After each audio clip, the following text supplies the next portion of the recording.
Hello everyone, and welcome to another episode of Cut Rate Commander, the series where we take a look at low-price commanders and make budget decks with them. My name is Grazzet, and today we'll be looking at a build featuring one of the last Mirrian Dragons, Chiss-Goria Forged Tyrant. But before we continue, just a quick reminder that, at the time of uploading this, the channel's 10k subscriber giveaway is still going, in which one lucky entrant will have the opportunity to win a $100 Urtet Remnant of Memnarch deck built by yours truly, as well as a plethora of unlockable accessories and upgrades for it, and today is the last day to enter. So if you're interested in signing up for your chance to win, be sure to check out the link above or in the description for the full build and how to enter. Additionally, be sure to like, comment, and subscribe if you like this content and would like me to make more videos like this in the future. And if you're feeling particularly generous, please consider buying me a coffee at the link in the description to keep me caffeinated as I work on more of these builds. Also, be sure to stick around until the end of the video to see which commander build we'll be covering next and what commanders you'll be voting for an upcoming episode. So, with that out of the way, let's start by taking a look at the commander and playstyle. Chiss-Goria Forged Tyrant is a 5/4 dragon with affinity for artifacts, flying, and haste that costs 6 and triple red and has the following ability. Whenever he attacks, we exile the top 5 cards of our deck. We may then cast an artifact spell from among them that turn, and, if we do, that artifact gains affinity for artifacts. Breaking down his core stats, Chiss-Goria is sporting an absolutely massive CMC, a stat block that's well below average for his base cost, but making up for it with keywords that not only ensure we'll almost never be paying that cost, but also granting him built-in evasion and the ability to swing in as soon as he comes down, and lastly, possessing an ability that allows us to not only get additional artifacts into play from our deck as he swings in, but also doing so at a reduced rate or sometimes even for free. Taking a closer look at this ability, the first thing we may notice is how well it combines with our commander's keywords, as thanks to our commander's built-in evasion and haste, we'll easily be able to trigger it on the turn he comes down, and, due to our commander's affinity for artifacts, we should be running plenty of artifacts in the 99 that we can hit off it, and assuming we have at least 6 artifacts in play to make Chiss-Goria's first casting as cheap as possible, we'll also be able to cast said artifact at a massive 6 mana cost reduction, making all but the most expensive artifacts free to cast, or, at worst, cost 1 or 2 mana to pay for any red pips they may require. That said, this ability does have its limitations and drawbacks. Firstly, and most obviously, we'll only ever be able to cast a single artifact spell off of it, meaning we'll be exiling 4 other cards at no value and will sometimes be forced to make hard choices between 2 powerful artifacts of which we can only cast 1. Secondly, this is not a May trigger, so we are forced to do this every time we swing in with our commander, potentially putting us in danger of decking ourselves if the game goes on for too long. And lastly, since this ability lets us cast not play, we will be unable to hit artifact lands off of it, which is not a huge deal since we can still hit rocks and other artifact sources of ramp, but is still worth keeping in mind. So, as we can see, Chiss-Goria is clearly a commander that cares a lot about artifacts, as they both help him get into play faster, and once he is in play, he can get more of them into play for us at a discount whenever he swings in, which gives us a few artifact-themed directions to take him in. In the end, however, I opted to take Chiss-Goria in an equipment-focused direction, aiming to take advantage of his big evasive and hasty stat block that can also bring more and more equipment into play to suit himself up with as he swings in. As such, we'll be running a respectable number of CMC 1 through 3 equipment that we can drop early to act as pseudo-ramp to bring Chiss-Goria's base cost down thanks to his affinity, and then, after he comes down, can be used to suit him up so he can deal additional damage, to protect him from our opponent's removal, or to generate us additional value as he swings in, with the added bonus that we can dig for even more after every attack to make our commander deadlier after every swing. Then to supplement our game plan, we'll be running a decent number of artifact token generation, primarily in the form of treasure, to help reduce our commander's cost even further, and then, once he's in play, to help pay for our equipment's equip costs to suit him up even faster, alongside a small handful of extra combat phase generators to get extra uses out of our commander's ability as he piles on the commander damage, until our opponent's life totals are reduced to cinders under the might of Chiss-Goria and his weaponized hoard. So let us planeswalk to New Phyrexia and meet our commander, one of the last Furnace Dragons on the plane, Chiss-Goria. Having earned a reputation of being a particularly violent and nasty specimen of his kind among the native Mirrian, his disposition has most certainly not improved since the Phyrexian invasion of the plane, as can be attested to by the mounds of slag around his lair that used to be Phyrexians that were foolish enough to try to complete him. That said, since the Mirrian rebels are actively fighting against the Phyrexians and don't bother him nearly as much, he has graciously allowed them to make use of his cast-off scales to forge powerful weapons and armors without eating too many of them. This is, after all, his domain, and he has outlasted this plane's would-be conquerors and gods for far longer than even he can remember. Elish Norn and her Phyrexians are just the latest entries to that list, but he would personally see to it they would not be the last in the most painful way imaginable. So, now that we know a bit more about the commander and playstyle, let's start looking at the deck itself by starting with the creatures. Skipping straight to the CMC2 slot, its first half brings us the Mana Dork Iron Mirror, a 1/1 that we can tap for a red, making it the first of many artifact mana sources that are twice as effective in this build by both producing mana on their own and helping reduce the base cost of our commander thanks to his affinity to get him online even faster. Then the latter half of this slot brings us the equipment creature Lizard Blades, a 1/1 with double strike and reconfigure for 2 that gives the equipped creature double strike, serving as both a decent piece of equipment to suit up our commander with to double his damage output, as well as a viable plan B to continue attacking in with if our commander is put out of commission thanks to its built-in double strike. The CMC3 slot then continues on the equipment creature game plan with its first entrant, Kamenu Battle Armor, a 2/2 with Menace and a reconfigure 4 that gives the equipped creature +2/+2 and Menace, and, whenever it or the equipped creature deals combat damage to a player, goads each creature that player controls, giving us another equipable creature to provide Chiss-Goria with a solid stat boost and additional evasion, as well as repeatable board disruption that forces our opponents to swing out every turn, which goes a long way to making them vulnerable to subsequent attacks while keeping them from swinging into us. Then from there, we have another pair of artifact creature entrants joining our ranks, those being Brass Squire and Burnished Heart. Brass Squire is a 1/3 that we can tap to attach target equipment we control to target creature we control, its effect allowing us to bypass our more expensive equip costs, thereby opening up our mana to cast more spells and or equip even more equipment onto our commander to suit him up even further.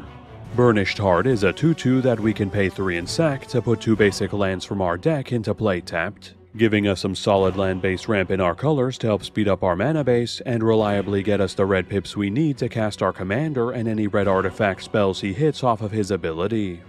And then closing out this slot, we have Professional Facebreaker, a 2/3 with Menace that, whenever one or more creatures we control deal combat damage to an opponent, creates a treasure token and lets us sack a treasure to exile the top card of our deck, letting us play it until the end of the turn. It's on damage treasure generation, easily allowing us to stockpile treasure to help recast Chiss-Goria if he's removed, and, if he's already in play, instead lets us use them to cast additional spells, equip our equipment, or turn into Impulse Draw, any of which we're more than fine with.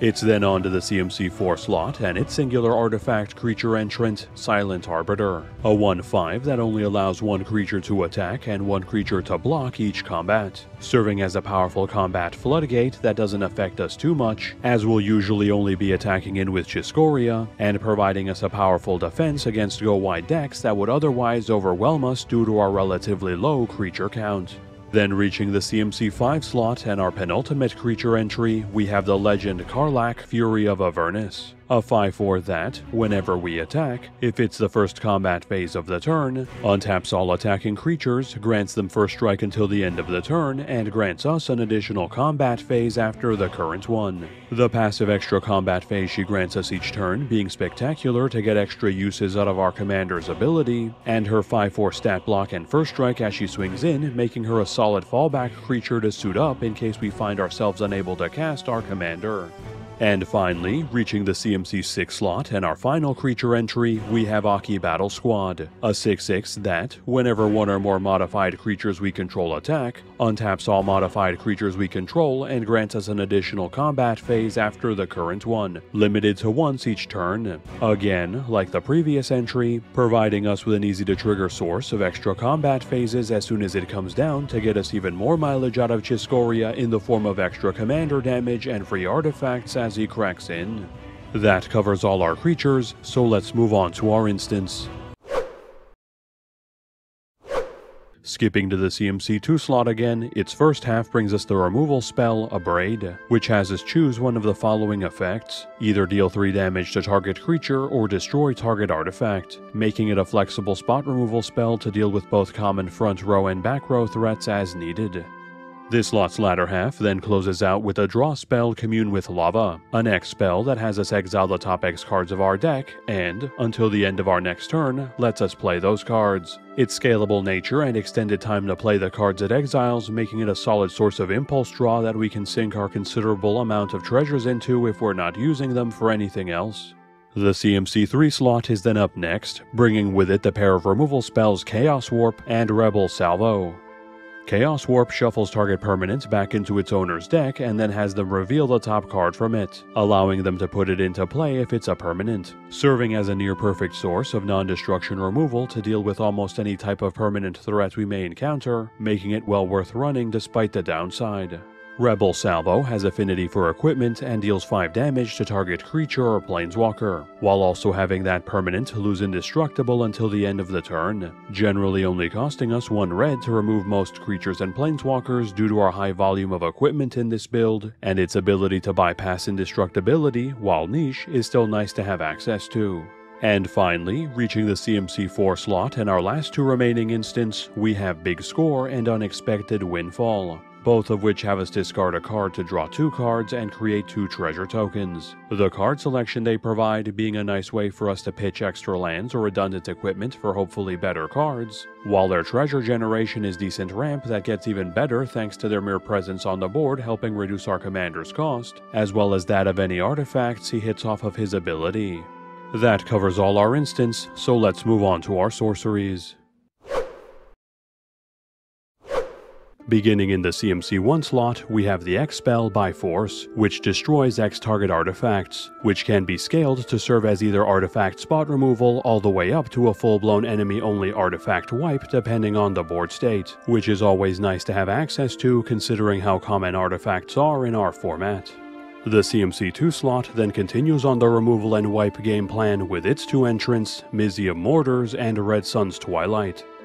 Mizzium Mortars deals 4 damage to target creature we don't control and has Overload for 3 and triple red, which will always be casting for its Overload cost to change target to each, removing all but the sturdiest of our opponent's creatures while leaving our board completely untouched.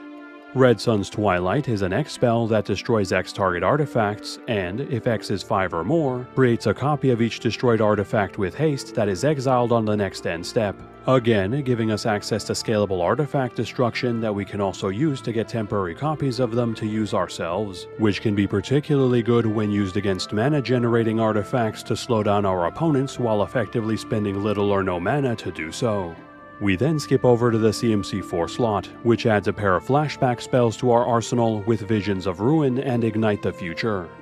Visions of Ruin has each opponent sack an artifact and creates a treasure token for us for each artifact destroyed this way, in addition to having flashback for 8 and double red, which costs X less to cast, where X is equal to our commander's CMC while in play or in the command zone. Yet again, providing our build with even more artifact disruption, this time with treasure generation tacked on, that's usable twice per game and benefits from our commander's massive 9 CMC to get a hefty discount while flashing it back. Ignite the Future has flashback for 7 and a red, exiles the top 3 cards of our deck and lets us play them until the end of our next turn, or, if we cast it from our graveyard, lets us play those cards for no mana cost instead. At base being a draw 3 for 4, which is a decent rate in our colors to get more resources into play, with the upside of being playable from the bin and letting us play cards it hits when we do so for free, which is nice to have access to just in case we need additional resources in the late game. And lastly, reaching the CMC 5 slot in our last pair of sorceries, we have Imposing Grandeur and Inspired Tinkering. Imposing Grandeur lets each player discard their hand, then draw cards equal to the highest CMC of a commander they own in play or in the command zone, which may be symmetrical but does draw us an impressive 9 cards thanks to our commander's absurd base CMC, generally generating much more value for us than for our opponents, so we'll gladly run it. Inspired Tinkering has us exile the top 3 cards of our deck, lets us play those cards until the end of our next turn, and creates 3 treasure tokens, serving as yet another source of impulse draw, but this time with the added benefit of creating treasure tokens to reduce our commander's cost and/or play and equip our equipment, which we can always use more of. That covers all our sorceries, so let's move on to our enchantments. Our enchantment category this time around will only contain 3 members, all of which will be joining us in the CMC 4 slot, those being the Brothers' War, Visions of Phyrexia, and Outpost Siege. The Brothers' War is a saga whose first chapter creates 2 tapped Power Stone tokens, its second chapter has 2 target player's creatures attack the other chosen player each combat if able until the start of our next turn, and its last chapter deals X damage to any target, where X is equal to the number of artifacts we control. The initial Power Stones it creates providing superb ramp for our artifact-heavy build, which also helps reduce Chiss-Goria's cost, while its pseudo-goad and targeted removal are excellent ways to disrupt our opponent's defenses and allow our commander to get in more reliably for maximum damage. Both Visions of Phyrexia and Outpost Siege, on our upkeep, have us exile the top card of our deck, letting us play that card until the end of the turn, with the former creating a tapped Power Stone token on our end step if we don't play that card, and the latter giving us the option to have it deal 1 damage to any target whenever a creature we control leaves the battlefield instead of providing us with the impulse draw, each of which we'll be primarily playing as repeatable sources of card advantage in our colors, though the former's Power Stone creation can be useful as an alternative source of ramp in this artifact-heavy build if we're unable to or unwilling to play the card we hit off it. That covers all our enchantments, so let's move on to our artifacts. Beginning in the CMC 1 slot, we'll start off with the ramp sources, Soul Ring and Wayfarer's Bauble, the former letting us tap it for 2 colorless, and the latter letting us pay 2, tap it and sack it to put a basic land from our deck into play tapped, both serving as cheap ramp to help speed up our mana base even further. From there, we'll move on to our first wave of proper equipment, those being Basilisk Collar, Golem Skin Gauntlets, and O Naginata. Basilisk Collar equips for 2 and gives the equipped creature Death Touch and a lifelink. It's lifelink granting, giving us the means to stabilize our life totals alongside Chiss-Goria, while its low cost helps contribute to our commander's affinity, making it a solid piece of equipment for us to either drop early, hit off our commander, or draw in 2. Golem Skin Gauntlets also equips for 2 and grants the equipped creature +1/+0 for each equipment attached to it, providing our build with a cheap equipment payoff that can give our commander a sizable offensive power boost once he's been suited up to hit even harder. O Naginata equips for 2 as well, can only be equipped to creatures of power 3 or greater, and gives the equipped creature +3/+0 and a trample. Its equip condition being inconsequential to us since we'll be using it on our 5 power commander, while the power boost and trample it provides allows us to easily crash through any flying blockers we encounter to reliably deliver Chiss-Goria's commander damage to our opponents. We then have a trio of more value-focused pieces of equipment joining our arsenal with Prying Blade, Beamtown Beatstick, and Strength Testing Hammer. Prying Blade and Beamtown Beatstick both equip for 2, grant the equipped creature +1/+0, and, whenever it deals combat damage to a player, creates a treasure token, with the latter also proccing off any damage dealt to battles and granting the equipped creature menace as well, giving us a steady supply of artifacts to help reduce the cost of our commander as well as any artifacts he grants affinity to, in addition to giving us the mana necessary to cast our spells or pay for equip costs, which only gets better when combined with our sources of extra combat and double strike. Strength Testing Hammer equips for 3, and, whenever the equipped creature attacks, has us roll a d6, granting the equipped creature +X/+0 until the end of the turn, where X is equal to the result, and then, if the equipped creature has the highest or is tied for the highest power on the board, draws us a card. This time providing us with a very easy to trigger and repeatable source of card advantage, since our suited up commander is likely going to be the biggest thing on the battlefield, that can also provide a decent power boost, which again only gets better with additional combat phases. We'll also be running Explorer Scope in this grouping, which equips for 1, and, whenever the equipped creature attacks, has us look at the top card of our deck, and, if it's a land, puts it into play tapped, serving as yet another cheap artifact to reduce Chiss-Goria's cost, and, when we do get it on him, lets us look at the top card of our deck before his attack trigger procs to hopefully get a land out of its way and ramp us while doing so. And lastly, closing out the CMC1 slot, we have Masterwork of Ingenuity, which can ETB as a copy of any equipment on the battlefield, making it a cheap means to double up on our best equipment, or we can alternatively use to snag a copy of our opponent's best equipment if they have something in play we'd rather have. Then proceeding to the CMC2 slot, we're back on the ramp game plan with Arcane Signet, which taps for a red in this build, Fire Diamond, which comes into play tapped and also taps for a red, Liquimetal Torque, which taps for a colorless or we can tap to turn target permanent into an artifact until the end of the turn, and Mind Stone, which taps for a colorless and we can pay 1, tap it and sack it to draw a card. The first two providing us with much needed access to red mana to help pay for our commanders and spells red pips, while the latter two give us additional utility by either getting more artifacts into play to reduce our commander's cost and or allowing us to use our artifact removal on them, or by letting us cantrip it away to dig deeper into our deck for more resources respectively. We'll then also be running Noble's Purse as an additional ramp source, which comes into play tapped with 3 charge counters on it, and we can tap and remove a counter to create a treasure, making it 4 artifacts for the price of 1 to help reduce our commander's cost and any artifacts he grants affinity to by 4 all on its own, while it speeds up our mana base. Then moving on to equipment, but staying on the ramp game plan, we have Gold Vein Pick and a Dowsing Dagger.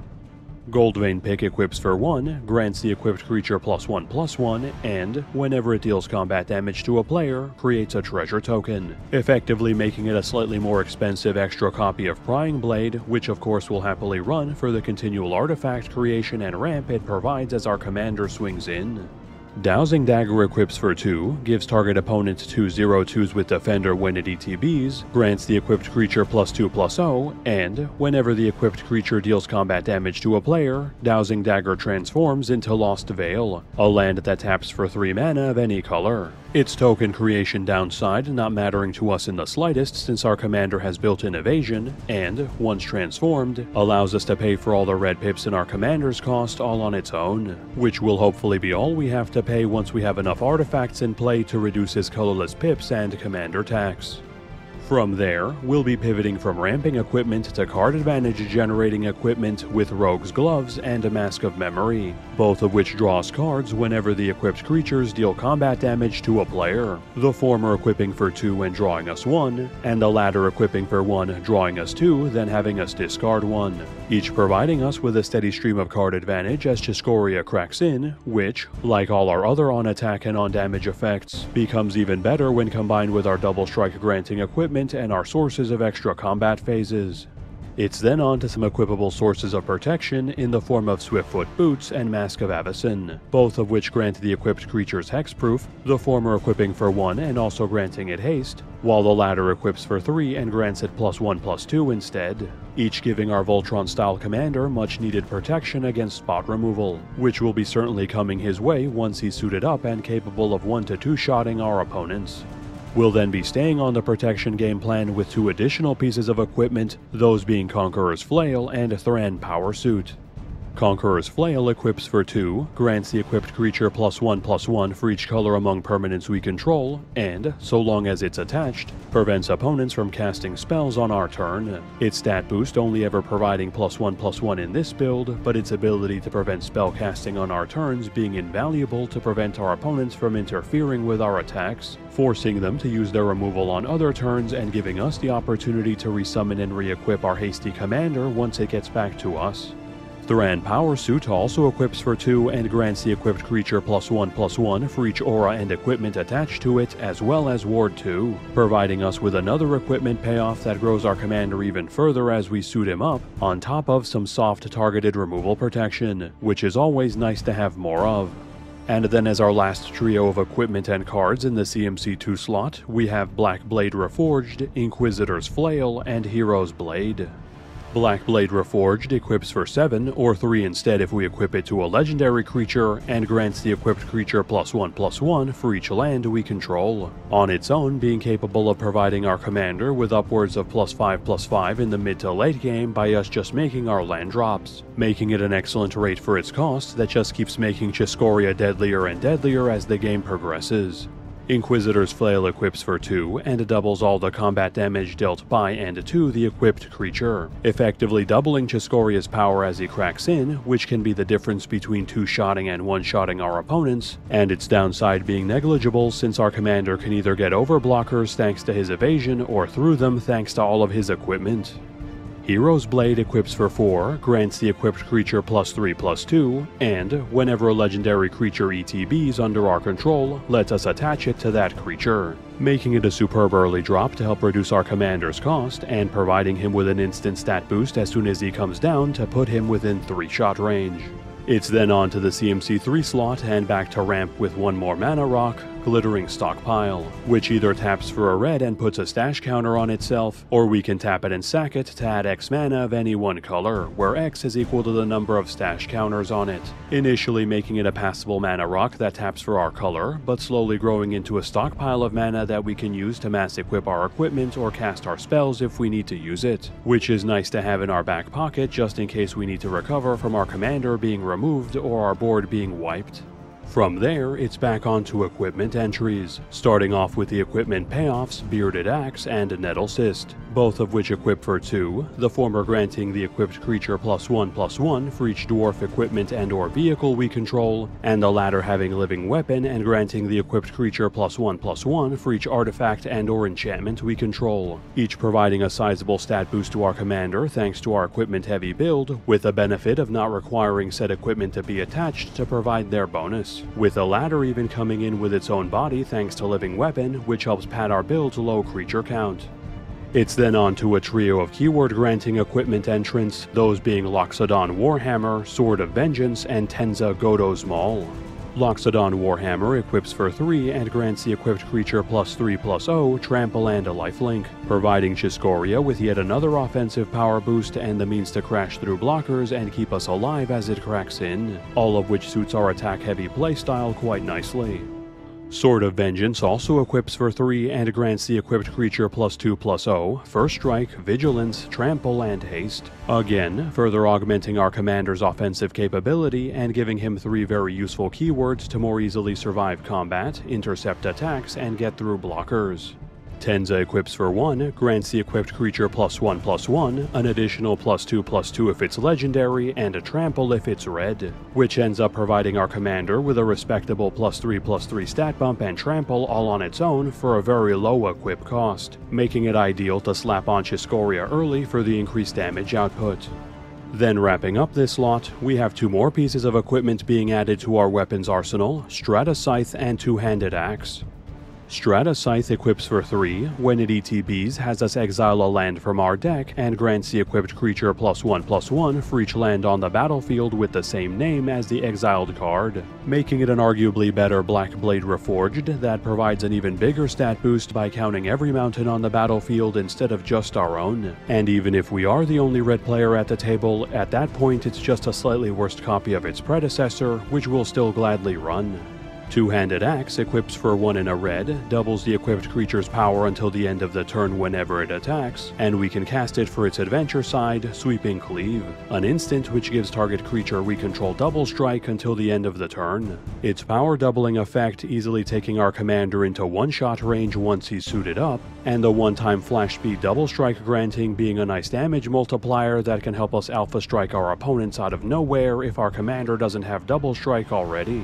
Moving on to the CMC 4 slot, we have its singular entrant, Hedron Matrix, which equips for 4 and grants the equipped creature +X/+X, where X is equal to its CMC, providing our commander with a staggering +9/+9 stat bump thanks to his massive CMC, which needless to say is fantastic. The CMC 5 slot is then up next with a pair of equipment that come into play with their own bodies, those being Batterskull and Hexplate Wallbreaker.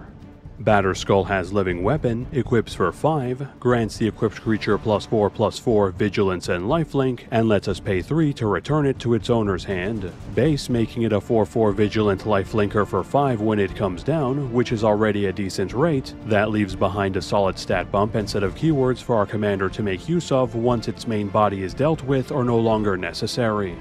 Hexplate Wallbreaker has for Mirrian, equips for 3 and a red, grants the equipped creature +2/+2, and, whenever it attacks, if it's the first combat phase of the turn, untaps each attacking creature and grants us an additional combat phase after the current one. Again, making it a base 4/4 when it comes down to help pad our low creature count, and serving as a very easy to trigger source of extra combat phases as we swing in with it or get it on our commander for even more damage and value. It's then on to the CMC 6 slot and our penultimate piece of equipment, Argentum Armor, which equips for 6, grants the equipped creature +6/+6, and, whenever it attacks, destroys target permanent. Its high casting cost being completely circumvented by our commander if we're able to hit it off of his ability, and its sizable stat boost and on-attack permanent destruction synergizing perfectly with our aggressive playstyle. And finally, reaching the CMC 7 slot and our final artifact and piece of equipment, we have Kaldra Complete, which has Living Weapon and Indestructible, equips for 7, and grants the equipped creature +5/+5, First Strike, Trample, Indestructible, Haste, and, whenever it deals combat damage to creatures, exiles them,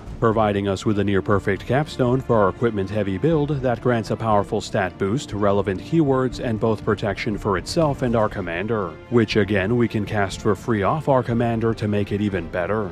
That covers all our artifacts, and since we have no planeswalkers in this build, let's move straight to our land base. Starting off with our lone mana land, we have Myriad Landscape, which may be slow but provides decent land-based ramp in our colors, and whose limitation of tutoring up 2 of the same basic land doesn't affect us in the slightest since we're a mono-colored deck anyway. Then for artifact lands, we'll be running Darksteel Citadel and Great Furnace, which in this build are particularly valuable by providing us with the mana we need to cast our spells while simultaneously reducing the cost of our commander and any artifacts he hits off of his ability. Then moving on to our utility lands, we have Tyrant Sanctum and Scavenger Grounds.